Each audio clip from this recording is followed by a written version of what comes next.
আজ থেকে ১৫০০ বছর আগে মক্কার মতি, মদিনার জ্যোতি, দোজাহানের সাথী, আকায়ে নামেদার, তাজদার মদিনা, আহমদ মুজতবা, মুহাম্মদ মুস্তফা, মুহাম্মদুর রাসূলুল্লাহ সাল্লাল্লাহু আলাইহি ওয়াসাল্লাম ইরশাদ করেছেন, ইন্নাল হায়া ওয়াল ঈমান কুরিনা জামিআ। লজ্জাশীলতা এবং ঈমান, বিশ্বস্ততা, এই দুইটি জিনিস একটা আরেকটার সাথে ওতপ্রোতভাবে জড়িত। ইযা রুফিআ আহাদুহুমা রুফিআল আখার। লজ্জা এবং ঈমান এই দুইটার কোনো একটা যদি অনুপস্থিত থাকে, চলে যায়, আরেকটিও চলে যায়। তার মানে হলো রাসূল করিম সাল্লাল্লাহু আলাইহি ওয়াসাল্লাম বুঝাতে চেয়েছেন, ঈমানের সাথে লজ্জাশীলতা এটা অঙ্গাঙ্গিভাবে জড়িত, একটা আরেকটা ছাড়া অপূর্ণ। অর্থাৎ সহজ ভাষা যদি আমরা বলতে যাই, যার ঈমান নাই তার লজ্জা নাই, যার লজ্জা নাই তার ঈমানও নাই, যার ঈমান আছে তার লজ্জাও আছে, যার লজ্জা আছে তার ঈমানও আছে। ঈমান শুধুমাত্র একটি বিষয়ের নাম নয়, বরং বিদউ ওয়া সাবউনা শুবা, ৭০টির উপরে শাখা প্রশাখা রয়েছে ঈমানের। এর প্রথমটা হচ্ছে আফদালুহা কাউলু লা ইলাহা ইল্লাল্লাহ। প্রথম সর্বোত্তম স্টেজ হচ্ছে ঈমানের আল্লাহর উপর বিশ্বাস করা, এরপরে ফেরেশতাদের উপর বিশ্বাস করা, আসমানি কিতাবসমূহে বিশ্বাস করা, রসুলগণের উপর বিশ্বাস করা, পরকালে বিশ্বাস করা, মৃত্যুর পর পুনরুত্থিত হওয়ার উপর বিশ্বাস করা, তকদিরের ভালো মন্দ সব আল্লাহর পক্ষ থেকে ফয়সালা হয় এর উপর বিশ্বাস করা থেকে শুরু করে ওয়া আসফালুহা আদনাহা ইমাতাতুল আযা আনিত তারিক, সর্বনিম্ন স্তরের অবস্থান হলো ঈমানের রাস্তা থেকে কষ্টদায়ক জিনিস সরিয়ে ফেলা। একই হাদিসে সহিহ বুখারী, সহিহ মুসলিমের হাদিসে বিশ্বনবী মুহাম্মদুর রাসূলুল্লাহ সাল্লাল্লাহু আলাইহি ওয়াসাল্লাম ইরশাদ করেছেন, ওয়াল হায়াউ শুবাতুম মিনাল ঈমান। ঈমানের এই ৭০টার উপরে শাখা প্রশাখার মধ্যে একটা হচ্ছে ঈমান। তাই তিনি বললেন ঈমান আর লজ্জাশীলতা দুইটা অঙ্গাঙ্গিভাবে জড়িত। ইদা রুফিআ আহাদুহুমা, যখন একটা চলে যায় আরেকটা চলে যায়। যার ঈমান নাই তার লজ্জাও নাই, যা মন চায় তাই করতে পারে। যার লজ্জা নাই তার ঈমান নাই। আবার অন্য দিক থেকে যার ঈমান আছে এটা দাবি করে তার লজ্জা থাকতেই হবে, যার লজ্জা নাই তার ঈমানও নাই। এই জন্য বিশ্বনবী সাল্লাল্লাহু আলাইহি ওয়াসাল্লাম তিনি স্পষ্ট ভাষায় বলে গেছেন, হাদিস সহিহ বুখারীতে উদ্ধৃত হয়েছে, ইদা লাম তাস্তাহি ফাসনা মা শিইতা। যদি তোমার লজ্জা না থাকে, তোমার যা মন চায় তুমি তাই করতে পারো। আধুনিক এই যুগে ১৪৫০ বছর আগে বিশ্বনবীর বলে যাওয়া এই কথা বর্তমান যুগের মানুষ অক্ষরে অক্ষর উপলব্ধি করছে। যার লজ্জা নাই তার ঈমান নাই, যার ঈমান নাই তার লজ্জাও নাই, আর যার লজ্জা নাই সে যা কিছুই করে তার কাছে কিছুই মনে হয় না। রাতের পরীরা অন্যায় অপরাধ করার পর দিনের বেলায় দাঁত কেলিয়ে হাসতেও তাদের কোনো ধরনের একটুও বাজে না। আপনারা দেখেছেন আজকে যারা যত বেশি অন্যায় অপরাধ করছে তারা তত বেশি বুক ফুলিয়ে চলছে পৃথিবীর বুকে। আমরা যদি বিশ্বনবী সাল্লাল্লাহু আলাইহি ওয়াসাল্লামের রেখে যাওয়া এই হাদিসগুলিকে সামনে এনে দাঁড় করাই আর এগুলিকে যদি ওজন দেই, এগুলিকে যদি সিমিলাইজ করার চেষ্টা করি, তাহলে বোঝা যায় সহজেই একজন মানুষের ঈমান কোথায় চলে গেলে তাকে আজকে নির্লজ্জের এই কাতারে এসে দাঁড় করাতে পারে। আল্লাহ সুবহানাহু ওয়া তাআলা আমাদেরকে হেফাজত করুন। নবীজি সাল্লাল্লাহু আলাইহি ওয়াসাল্লাম নির্লজ্জতার কিছু চরিত্র, কিছু চিত্র তিনি তুলে ধরে গিয়েছেন ১৪৫০ বছর আগে। নিসাউন কাসিয়াতুন আরিয়াত, হাদিস সহিহ মুসলিম উদ্ধৃত হয়েছে। নিসাউন কাসিয়াতুন আরিয়াত, এমন কিছু নারীকে তোমরা দেখতে পাবে, এটা কিয়ামতের পূর্ব লক্ষণ। আল্লাহ রাসূল সাল্লাল্লাহু আলাইহি ওয়াসাল্লাম বলেন, সায়াতি ফি আখিরি উম্মতি জামান, আমার শেষ উম্মতের কাছে এমন একটা সময় আসবে, এমন একটা যুগ আসবে, তোমরা মনে করবে ওই সময়টা হচ্ছে কিয়ামতের পূর্ব লক্ষণ। যখন তোমরা এই লক্ষণগুলি পাবে মনে করবে কিয়ামত আর বেশি দূরে নেই। কিছু মানুষকে, কিছু নারীকে তোমরা দেখতে পারবে যাদেরকে এখনো পর্যন্ত আমি জাজিরাতুল আরবে দেখি নাই, কোথাও দেখি নাই, ইভেন আমাকে স্বপ্নেও দেখানো হয় নাই, বাস্তবে তো দেখিই নাই। কিন্তু শেষ জামানায় আমার উম্মতরা তাদেরকে ফেস করবে। নিসাউন, তারা এমন নারী হবে, কাসিয়াত, কাসিয়াতুন কাল ইসমি আরিয়াতুন ফিল হাকিকা, নামে তারা কাপড় চোপড় পরিধান করবে, আরিয়াতুন ফিল হাকিকা, বাস্তবে তারা উলঙ্গ, নামে তাদের শরীরে পোশাক থাকবে। আই বিলিভ ইট, এই পৃথিবীতে এখন একজন মানুষ, সব্যসাচী একজন মানুষ নাই নারীকে পাবেন না যে পোশাক পরে না। যারা পোশাক পরে না তাদের অবস্থান সমাজে হয় না, হয়তো বা বনে জঙ্গলে হতে পারে, এখনো পর্যন্ত তাদের কাছে আধুনিকতা, সভ্যতা পৌঁছে নাই। কিন্তু এখনো পর্যন্ত যারা এখনো পর্যন্ত মোটামুটি সভ্য সমাজে বসবাস করে তারা অবশ্যই কাপড় চোপড় পরে, কিন্তু সেই কাপড় চোপড়গুলো শরিয়ার কাপড় নয়। ওয়ালিবাসুত তাকওয়া যালিকা খাইর, রব্বে কারীম মহাগ্রন্থ আল কোরআন তাকওয়ার পোশাকের বর্ণনা দিয়েছেন। সেই তাকওয়ার পোশাক ওই নারীদের অধিকাংশের মধ্যেই পাওয়া যায় না আজকে। তারা কাপড় চোপড় পরিধান করেছে আরিয়াত, বাস্তবে তাদেরকে উলঙ্গ দেখা যায়। মুমিলাতুন মাইলাত, উদ্দেশ্য হলো নিজেরা অন্যদেরকে প্রণয় করবে, নিজেরা প্রণয়নী হবে, অন্য মানুষকে, পুরুষদেরকে আকর্ষিত করবে, নিজেরাও আকর্ষিত হবে পুরুষদের কাছে, এটাই হলো তাদের উদ্দেশ্য। সুগন্ধি মেখে বের হয়, কত ধরনের ড্রেস আছে, দেহের অঙ্গ ভঙ্গি প্রকাশ করে তারা রাস্তায় বের হয়, দাঁত কেলিয়ে আবার হাসে। আল্লাহ সুবহানাহু ওয়া তাআলা আমাদেরকে হেফাজত করুন। নবীজি সাল্লাল্লাহু আলাইহি ওয়াসাল্লাম তাদের ব্যাপারে বলেছেন, লা ইয়াদখুলনাল জান্নাহ, জেনে রাখো, লা ইয়াদখুলনাল জান্নাহ, এরা জীবনে কোনোদিন জান্নাতে যেতে পারবে না। তার কারণ তাদের লজ্জা নাই। আল্লাহ রাসূল তো পূর্বেই বলেছেন, যাদের লজ্জা নাই তাদের ঈমান নাই। জান্নাতে যেতে হলে ঈমান পূর্ব শর্ত। যার ঈমান নাই, হাজার আমল, ভালো আমল, নেক আমল করলেও জান্নাতে যেতে পারবে? চাচা আবু তালেব যেতে পারেন নাই, বহু চেষ্টা করেছেন, জীবন বাজি রেখেছেন, সব কাজ করেছেন, ইসলামের পক্ষে অবস্থান নিয়েছেন, ঈমান ছিল না বিধায় জান্নাতে যেতে পারেন নাই। আপনারা এটা জানেন সবাই। আল্লাহ রাসূল সাল্লাল্লাহু আলাইহি ওয়াসাল্লাম বললেন, যার ঈমান নাই তার লজ্জা নাই, যার লজ্জা নাই তার ঈমানও নাই। অতএব যার লজ্জা থাকবে না সে যা মন চায় তাই পড়তে পারে, যা মন চায় তাই করতে পারে, যা মন চায় তাই বলতে পারে, যেখানে মন চায় সেখানেই যেতে পারে। লা ইয়াদখুলনাল জান্নাহ, এরা লজ্জা নাই বিধায় এরকম উল্টাপাল্টা পোশাক পরে এরা জীবনে জান্নাতেই যাবে না।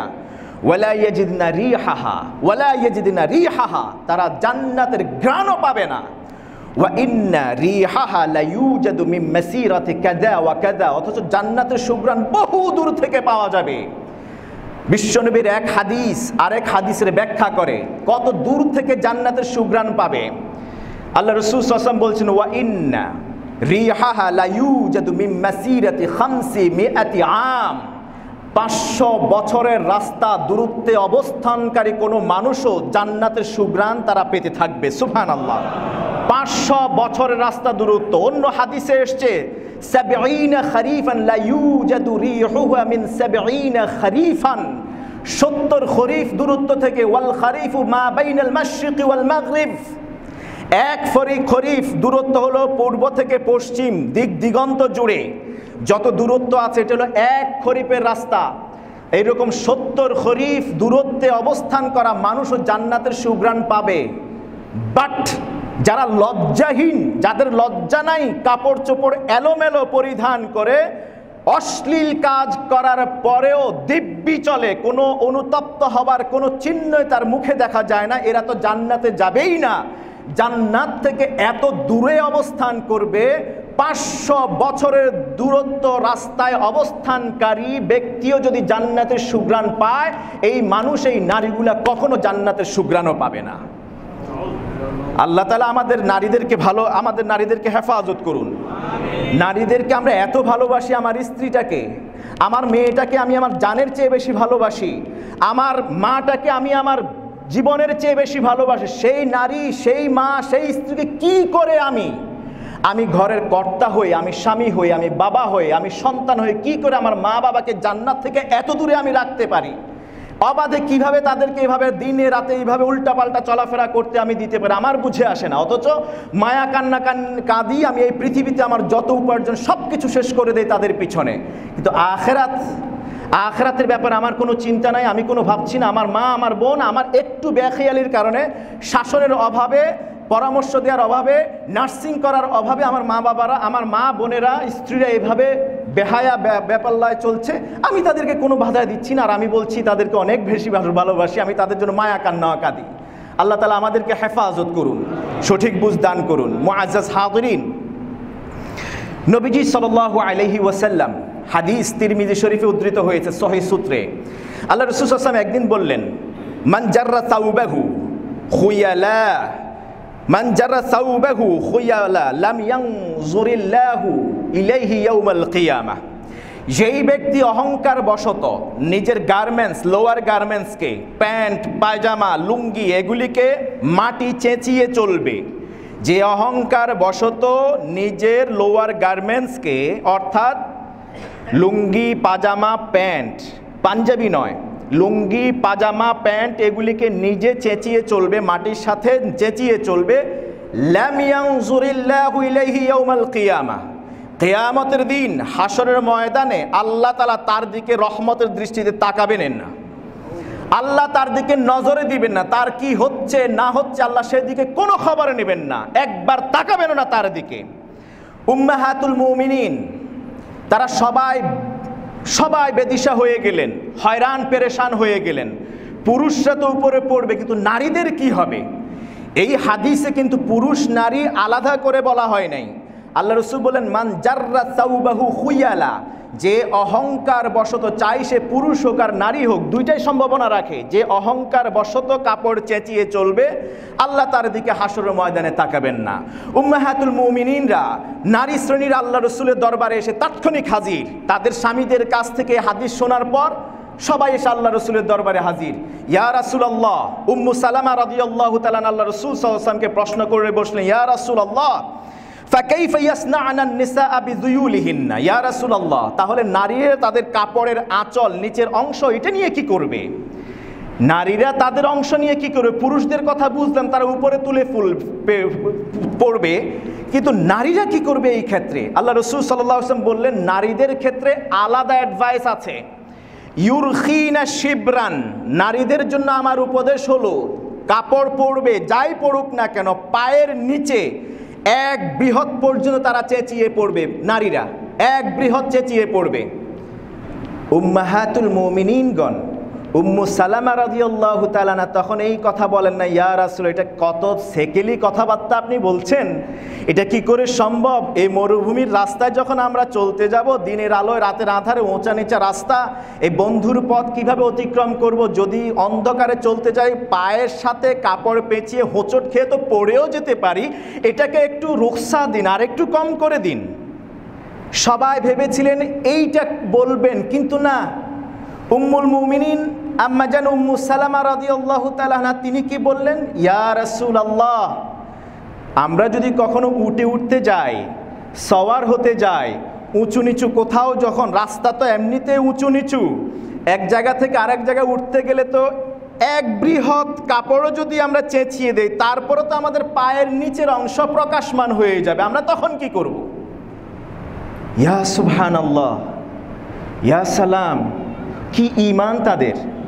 কোনো ওজোর আপত্তি তারা পেশ করেন নাই, বরং এটাকে আরও কিভাবে সংবরণ করে রাখা যায়, আরও কিভাবে এটাকে প্রোটেক্ট করে রাখা যায়, কিভাবে আল্লাহ রসুলের এই নির্দেশনাকে মানা যায়, সেজন্য আবার বললেন, ইয়া রাসূলুল্লাহ, এরপরেও যদি আমাদের পা কিয়দাংশ বের হয়ে যায়, তখন কি করব আমরা?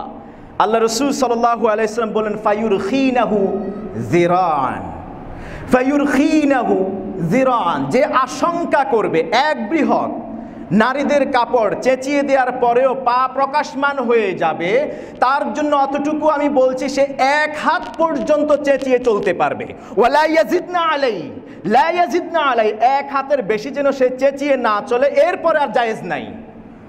সুবহানাল্লাহ, সুবহানাল্লাহ। একজন নারী আল্লাহ রাসূল সাল্লাল্লাহু আলাইহি ওয়াসাল্লামের যুগে নবীজি সাল্লাল্লাহু আলাইহি ওয়াসাল্লাম মসজিদে নববী থেকে নামাজ পড়ে বের হলেন। বের হওয়ার পরে দেখলেন পুরুষ আর নারীরা রাস্তার মাঝখান দিয়ে একভাবে, যে পুরুষরা যে দিক দিয়ে যাচ্ছে নারীরাও সেদিক দিয়ে যাচ্ছে, নারী পুরুষ একসাথে রাস্তার মাঝখান দিয়ে চলছেন। নবীজি সাল্লাল্লাহু আলাইহি ওয়াসাল্লাম ডেকে তখন বললেন, এই নারীরা, ইয়া মাআশারান নিসা, তোমরা রাস্তার মাঝখান দিয়ে চলো না, তোমাদের ঘরে থাকা উত্তম। তোমাদের ভরণ পোষণ যাবতীয় তোমাদের প্রয়োজন মেটানোর দায়িত্ব তোমাদের পুরুষ শ্রেণীদের উপর। জীবনের শুরু থেকে, জন্ম থেকে মৃত্যু পর্যন্ত পুরোটাই বিভিন্ন স্টেজে, কখনো বাবার উপরে, কখনো স্বামীর উপরে, কখনো সন্তানের উপরে আল্লাহ তাআলা ফরজ করে দিয়েছেন। তোমাদের কোনো প্রয়োজনে রাস্তায় বের হবার কোনো দরকার নাই, তোমরা ঘরে অবস্থান করবে। মহাগ্রন্থ আল কোরআনে আল্লাহ তো এটাই বলেছেন, ওয়াকারনা ফি বুয়ুতিকুন্না ওয়ালা তাবাররাজনা তাবাররুজাল জাহিলিয়াতিল উলা, তোমরা ঘরের ভিতরেই থাকবে। এখন যখন প্রয়োজনে বের হয়ে গিয়েছ, তোমাদের হয়তো ঘরে তোমাদের বাবা নাই, অথবা স্বামী নাই, অথবা তোমাদের সন্তান নাই, যারা তোমাদের এই ফরজ কাজগুলো ইন্তজাম করবে। হতে পারে প্রয়োজনে বের হয়েছে, তবে পুরুষদের সাথে একসাথে গায়ে গা মিশিয়ে রাস্তার মাঝখানে চলবে না, তোমরা বরং রাস্তার পাশ দিয়ে চলাফেরা করবে, সমান দূরত্ব বজায় রেখে চলবে। মুহাদ্দিসিনে কেরাম হাদিস বর্ণনা করছেন, সেই নারীরা তাৎক্ষণিক আল্লাহর রাসূলের এই কথা শোনার পর ফায়াল সাকনা বিল জিদার, তারা দেয়ালের সাথে নিজেদের এইভাবে চলতে শুরু করলো, রাস্তার এক পাশে যেতে যেতে ইভেন দেয়ালের সাথে নিজেদের জায়গা, নিজেদের শরীর, নিজেদের জামার আস্তিন পর্যন্ত লেগে যেতে শুরু করলো। সুবহানাল্লাহ। এরা ছিল সেই যুগের নারীরা। এই যুগে, ওই যুগের নারীরা জান্নাতে যাবে নাকি আমাদের যুগের নারীরা জান্নাত আশা করবে, আমার বুঝে আসে না। মুআজ্জাজ হাদিরিন, শুধুমাত্র লজ্জাশীলতার কারণে দুনিয়াতে জান্নাতের শুভ সংবাদ পেয়েছেন সেই নারী, যেই নারী পৃথিবীতে সবচেয়ে কালো ছিলেন। আতা ইবনে আবি রাবাহ রাদিয়াল্লাহু তাআলা তিনি বলছেন, হাদিস সহিহ বুখারীতে উদ্ধৃত হয়েছে, হাদিস সহিহ বুখারীর। আতা ইবনে আবি রাবাহ রাদিয়াল্লাহু তাআলা তিনি বলছেন, আমাকে আব্দুল্লাহ ইবনে আব্বাস রাদিয়াল্লাহু তাআলা আনহু এই কথা বলেছেন। আব্দুল্লাহ ইবনে আব্বাস একদিন আতা ইবনে আবি রাবাহকে ডেকে বললেন, আলা উরিকা ইমরাআতান মিন আহলিল জান্নাহ, আতা, আমি কি তোমাকে জান্নাতের শুভ সংবাদ প্রাপ্ত একজন নারী, যে দুনিয়াতে জান্নাতি হয়ে চলাফেরা করছে, এইরকম একজন নারীকে কি তোমাকে দেখায় দেব না? সুবহানাল্লাহ। কত সৌভাগ্যবান মানুষ, জান্নাতি নারী, মৃত্যুর অপেক্ষা প্রহর গুনছে, মৃত্যু আসা দেরি, জান্নাতে যেতে দেরি নাই। এই জন্য ইমরাআতুন তামশি আলাল আরদ, যে নারী জান্নাতি নারী দুনিয়াতে জমিনে বিচরণ করছে, এমন একজন নারীকে দেখাতে চেয়েছেন আব্দুল্লাহ ইবনে আব্বাস রাদিয়াল্লাহু তাআলা আনহু আতা ইবনে আবি রাবাহকে। আতা ইবনে আবি রাবাহ বললেন, নাম, আমাকে তাড়াতাড়ি দেখান, লোভ সামলাতে পারছি না, জান্নাতি একজন নারীকে দেখবে পৃথিবীতে, এটা কত সৌভাগ্যের। আব্দুল্লাহ ইবনে আব্বাস রাদিয়াল্লাহু তাআলা আনহু বললেন, হাদিহিল মারাআতুস সাউদা, জান্নাতি নারী দেখতে চাও? দেখো, ওই যে কালো একজন নারী যাচ্ছেন, কালো কুৎসিত চেহারার, কুচকুচে কালো চেহারার একজন নারী, দেখো ওই নারীটা জান্নাতি, ওই নারীটা জান্নাতি। আতা ইবনে আবি রাবাহ অবাক হয়ে গেলেন, যাকে কেউ গুনে না, তার কদাচিৎ কুৎসিত হবার কারণে মানুষ তার কাছে ঘেঁষেই না, তার সাথে আত্মীয়তা করে না, তার সাথে লেনদেন করে না, মোলাকাত মুআশারাত মুআমালাত কিচ্ছু করে না, তার থেকে দূরত্ব বজায় রেখে তাকে সমাজ থেকে আলাদা করে দিয়েছে। এই নারীটা জান্নাতি কি করে? এবং তার বড় একটা অসুখ আছে, সেই অসুখের কারণেও মানুষ তার কাছে যায় না। আতা ইবনে আবি রাবাহ অবাক হয়ে গেলেন, স্টনিশিং চোখে গেজ করে তার দিকে তাকায়, আব্দুল্লাহ ইবনে আব্বাসের দিকে তাকায় বললেন, এটা কি করে সম্ভব? এটা তো আমরা কেউ জানি না।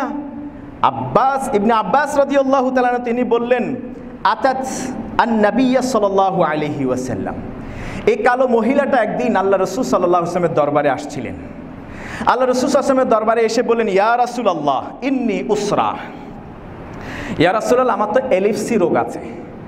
এলিপসি রোগ হলো মৃগী রোগ। ইয়া রাসূলুল্লাহ আমার তো মৃগী রোগ।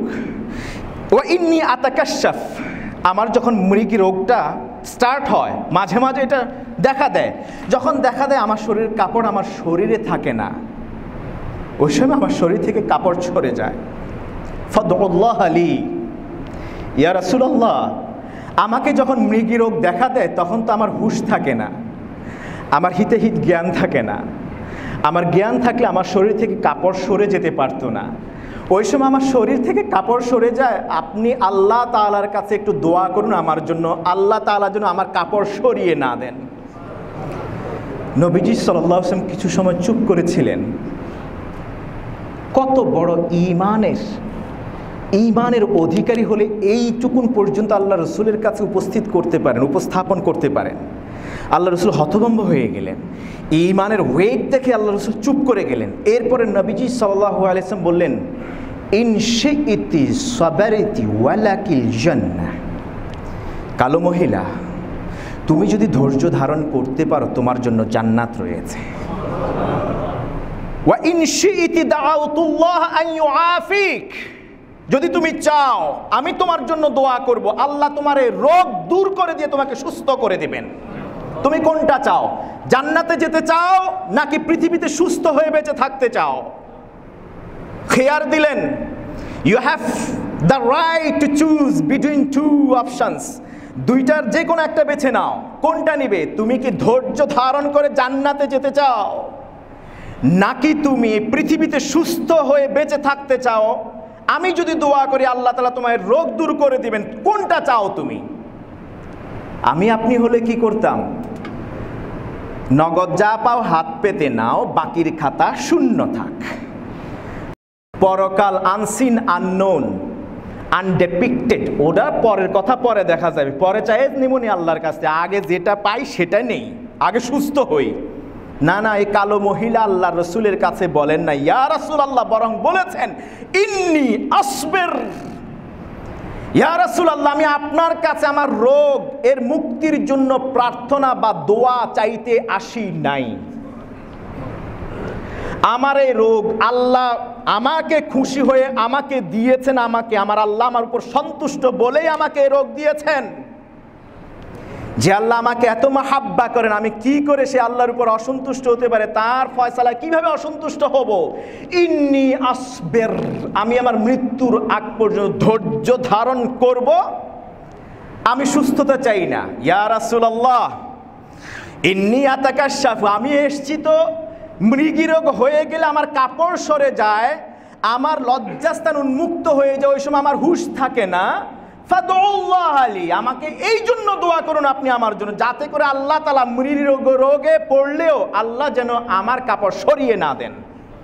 ফাদআলাহা, নবীজি মুচকি হাসলেন আর সাথে সাথে এই মহিলার জন্য দোয়া করলেন। ইন্তেকালের আগ পর্যন্ত এই মহিলার এই মৃগী রোগ ভালো হয় নাই, এবং যতবার এই রোগ দেখা দিয়েছে মুহাদ্দিসিনে কেরাম বলছেন ততবার এই মহিলার আর জীবনে কোনোদিন শরীর থেকে 1 ইঞ্চি পরিমাণ কাপড় সরে নাই। হাদিস সহিহ বুখারীর। লজ্জাশীলতা এমন পরিচয় দিয়েছেন। আমরা জানি পাগল, অসুস্থ রোগ, এদের জন্য শরিয়া যাবতীয় ফুরসত দিয়েছেন, রুখসত দিয়েছেন, এদের জন্য শরিয়ার কোনো বাধ্যবাধকতা নেই।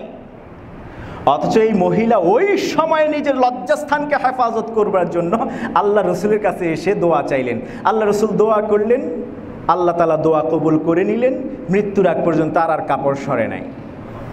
তারা কোথায়? পৃথিবীর সবচেয়ে কালো নারীর কথা বললাম, আর পৃথিবীর সবচেয়ে সুন্দর নারীরা আজকে দাঁত কেলিয়ে হাসে, পরের দিন আবার টাটাও দেয়।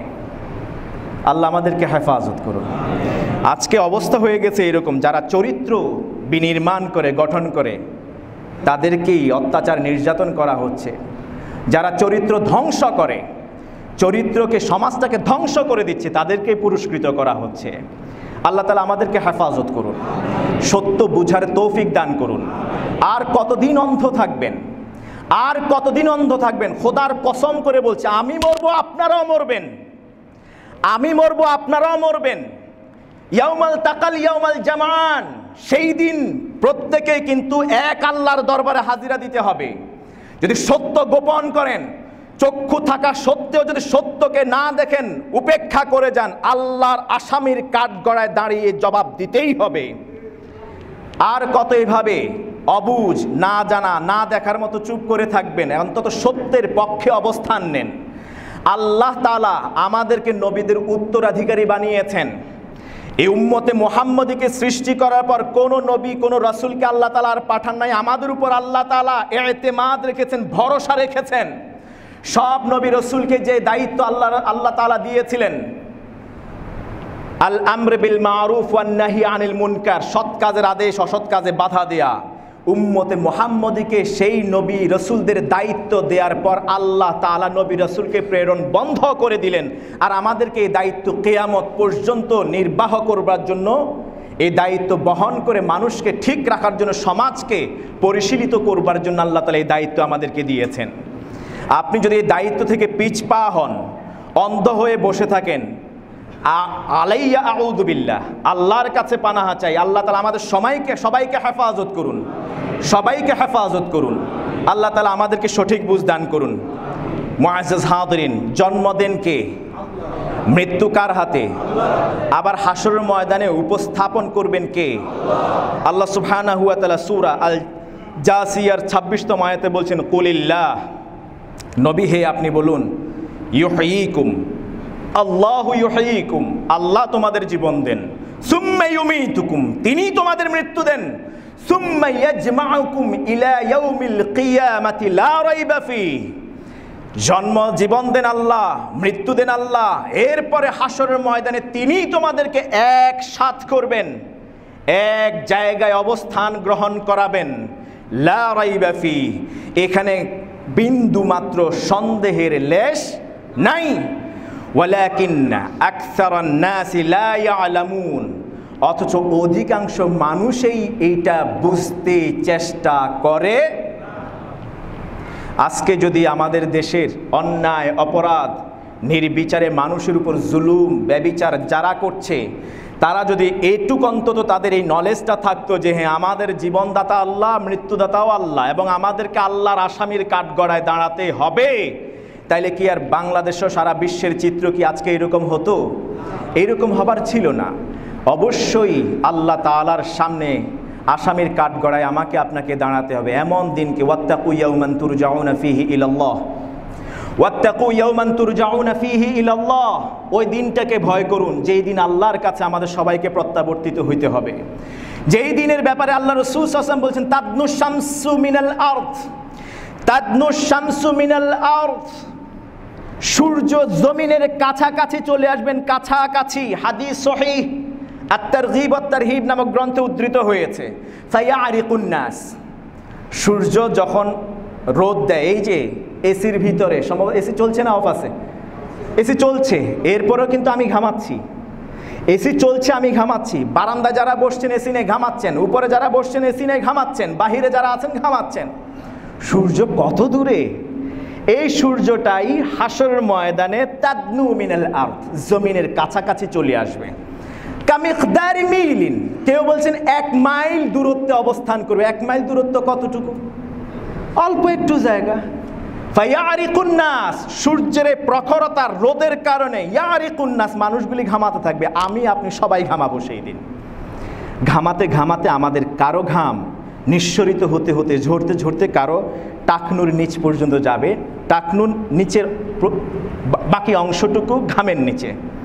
কারো বা ইলা নিসফি সাকাইন, কারো বা আপনার টাকনু পর্যন্ত, কারো বা হাঁটু আর টাকনুর মাঝখানে নলির মাঝামাঝি, কারো বা হাঁটু পর্যন্ত, কারো বা রানের মাঝখান পর্যন্ত, কারো কোমর পর্যন্ত, কারো বা কাঁধ পর্যন্ত, কারো বা গলা পর্যন্ত, কারো বা কানের লতি পর্যন্ত, কারো বা মুখের মাঝামাঝি, কারো বা মুখের মাঝামাঝি। আল্লাহ রসুল সাল্লাল্লাহু আলাইহি ওয়াসাল্লাম যখন এই হাদিসটা বলছিলেন, সাহাবীরা তাকিয়ে দেখলেন আল্লাহ রসুল ওই সময় এইভাবে সাঁতার কেটে দেখাচ্ছেন যে হ্যাঁ, মানুষ ওই সময় নিজের ঘামে ডুবে যাওয়া থেকে বাঁচার জন্য এইভাবে করতে থাকবে, এইভাবে। লা ইয়ামাসসুর আসাহু, আল্লাহ রসুল সাল্লাল্লাহু আলাইহি ওয়াসাল্লাম ওই সময় নিজের মাথাটা স্পর্শ না করে হাত দিয়ে এইভাবে বাঁচার চেষ্টা করছেন যে ও আমার উম্মতেরা, তোমরা জেনে রাখো, হাসর ময়দানে তোমাদের অবস্থাই হয় এইরকম। তোমরা নিজেদের ঘামে তলাতে তলাতে মুখ পর্যন্ত যখন চলে আসবে, তখন আর তোমরা নিচে বাঁচার জন্য যখন উপরের দিকে আসবে, নিচে মাটি খুঁজে পাবে না, মাটি খুঁজে পাবে না ওই সময় দাঁড়ানোর জন্য। ইভেন অন্য হাদিসে বলা হয়েছে, হাত্তা ইয়াযহাবা আরাকুহুম ফিল আরদি ৭০ যিরাআন, কারো তো এমন হবে বিশাল সমুদ্রের মতো হয়ে যাবে, ৭০ গজ পানি, মানে কি বলা হয়, ঘামে এটা বিশাল এক নদীতে পরিণত হয়ে যাবে, ৭০ গজ হয়ে যাবে তার ঘাম ঝরতে ঝরতে এমন অবস্থা হবে। আর মানুষগুলি আমাদের মতো 3 হাতি মানুষ ওই সময় থাকবে না। মানুষগুলির প্রত্যেকেই আমাদের পিতা আদমের মতো 60 জিরান 60 গজ লম্বা হবে ওই সময় এক একজন মানুষ, এত ছোট না। ঘামাইতে ঘামাইতে আমাদের আপনাদের অবস্থা এরকম হবে। সেই দিন সবচেয়ে বেশি কি প্রয়োজন হবে? This is the question for this day. হাশরের ময়দানে সূর্যের এই আলো থেকে বাঁচার জন্য সবচেয়ে বেশি কি প্রয়োজন হবে, কে বলতে পারেন? আপনি সবার উপরে আগে হাত তুলছেন, হ্যাঁ বলুন। আরশের ছায়া। মাশাআল্লাহ মাশাআল্লাহ। আচ্ছা, আর কোনো ছায়া কি সেদিন থাকবে? সেদিন আর কোনো ছায়া থাকবে? আরশের ছায়ার সাথে আর কেউ কি বলতে পারো? আপনি কি জানেন আর কোনো ছায়া থাকবে সেদিন? থাকবে? থাকবে না। বসুন। আপনি জানেন? থাকবে না। কেউ কি জানে আরশের ছায়া ছাড়া আর কোনো ছায়া সেদিন থাকবে? আর কোনো ছায়া থাকবে না। আপনি বলুন দেখি, হাত তুলছেন, হ্যাঁ। সাদাকায়ে জারিয়া ছায়া, আরশের ছায়া পাশাপাশি সাদাকায়ে জারিয়া ছায়া। আজকের উইনার আপনিই পাবেন। বসেন, পরে আপনাকে ডেকে নেব। মুআজ্জাজ হাদিরিন, হাশরের ময়দানে আরশে আজিমের ছায়া ছাড়া আরেকটা ছায়া থাকবে, সেটা হলো সাদাকার ছায়া। এই সময়টা ডিউরেশনটা কিন্তু অল্প নয়। ইয়াউমান কানা মিকদারুহু 50 আলফা সানা মিম্মা তাউদ্দুন। একদিনের সমান 50,000 বছর এইভাবে গুজারি যাবে। 50,000 বছর। কত বছর? তবে গরিব শ্রেণীর ইমানদার যারা আছেন তাদের জন্য শুভ সংবাদ আছে। তারা একদিন কিংবা একদিনের অর্ধেক সময়ের আগে তারা জান্নাতে চলে যাবেন।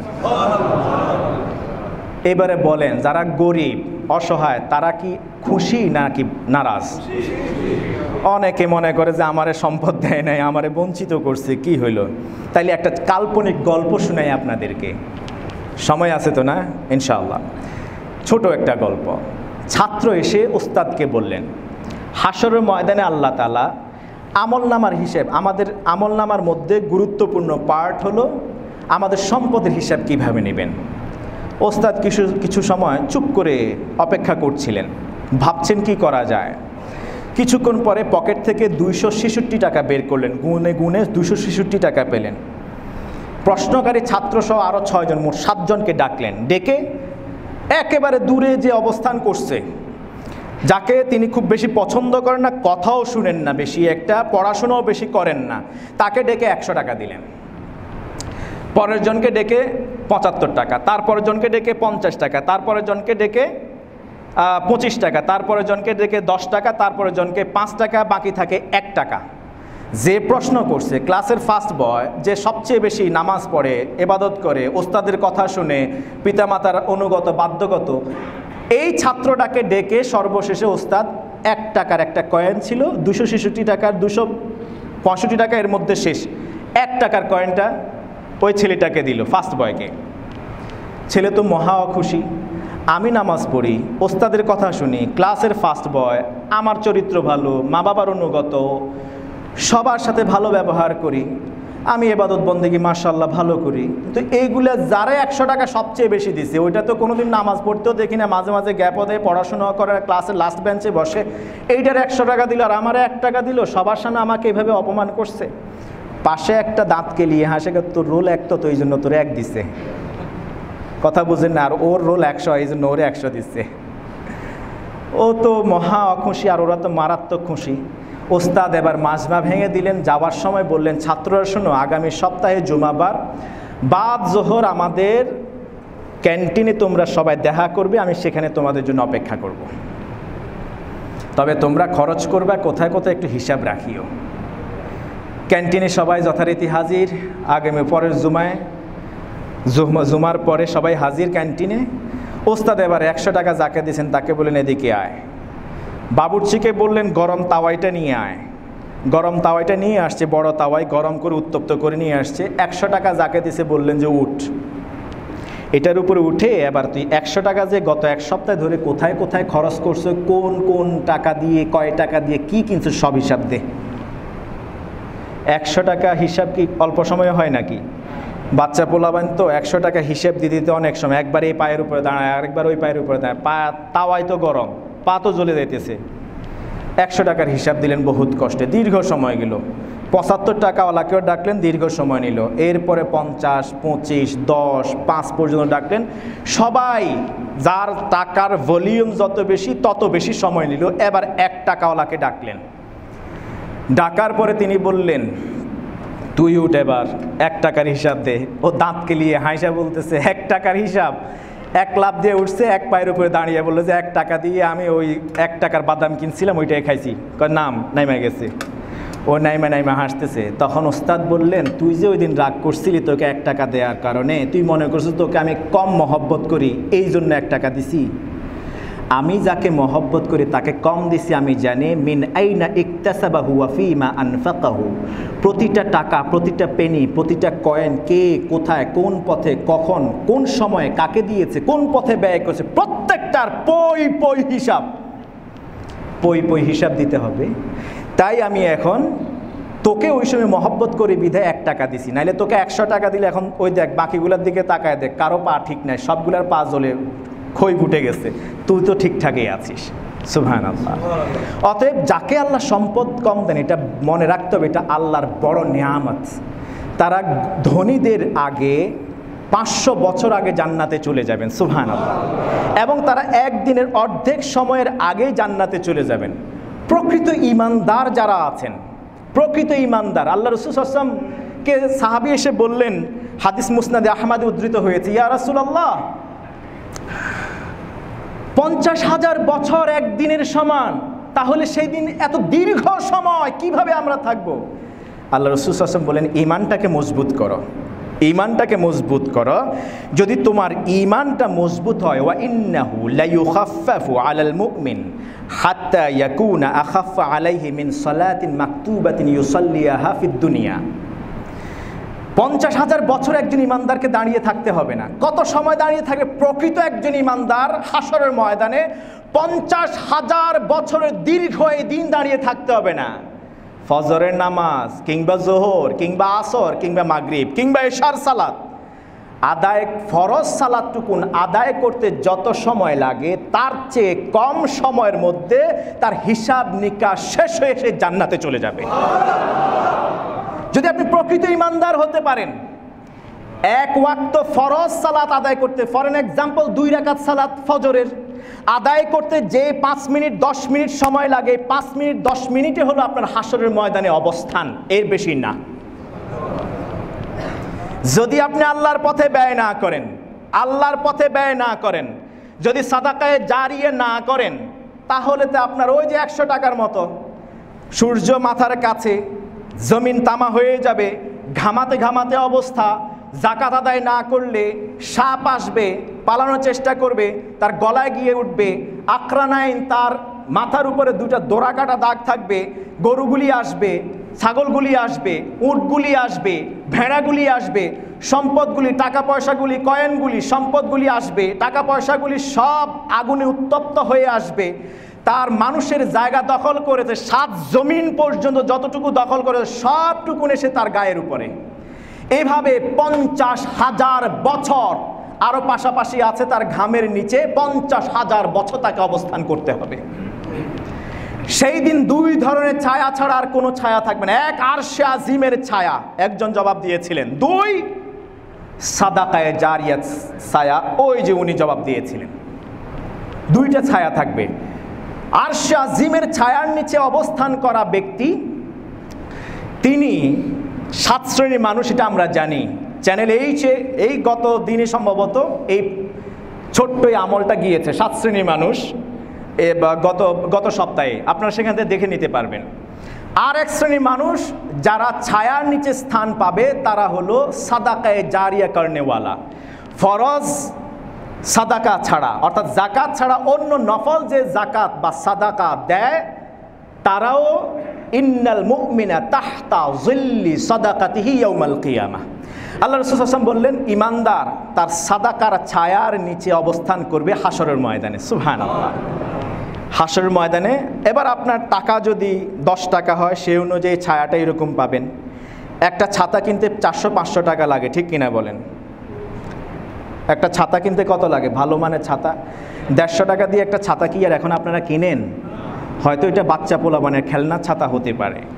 ভালো মানের বৃষ্টি, ঝঞ্ঝা, বায়ু বাতাস থেকে বাঁচানোর জন্য একটা ভালো মানের ছাতা 400-500 টাকা অ্যাটলিস্ট লাগে আমি মনে করি। তো আপনি কি আখিরাতের জন্য একটা ছাতাও কিনতে পারবেন না? কথা কয় না, এবার যে চুপ মেরে গেছেন। পারবেন না আপনারা? একটা ছাতা তো দরকার হাশরের ময়দানে। আল্লাহ রাসূল বললেন, তাহতা জিল্লি সাদাকাতিহি, তার সাদাকার ছায়ার নিচে থাকবে ইমানদার। তাহলে আপনি যদি 10 টাকা দেন তাহলে ছাতাও পাবেন না, এখন 10 টাকার ছাতাও কিনতে পারবেন না। আর 10 টাকার ব্যক্তিটা কতটুকু? 10 টাকার একটা নোট কত বড় হতে পারে? আপনার যদি 500 টাকা হয়, 5000 টাকা হয়, তাহলে ছাতা কত বড় করে দিতে পারবেন? মাঝে মাঝে আপনারা দেখবেন যে বিশাল করে ওই যে স্টেডিয়ামে বড় ছাতা দেয়, দেখছেন না? এবার আপনি জানেন বিশাল এই দেহে ছাতা কত বড় হওয়া দরকার হাশরের ময়দানে, আল্লাহই ভালো জানেন। আস্তাগফিরুল্লাহাল্লাযী লা ইলাহা ইল্লা হুয়াল হাইয়ুল কাইয়্যুম ওয়া আতুবু ইলাইহি। আসুন আপনার হাদিয়াটা নিয়ে যান, আসুন আপনার পুরস্কারটা নিয়ে যান, আসুন। ওয়ালাইকুম আসসালাম। কি নাম? হাবিবুর রহমান। এই পাশে আসুন। কি করেন আপনি? আমরা জানি না, চাকুরি করেন না? মাশাআল্লাহ। হাবিবুর রহমান, এই এলাকা?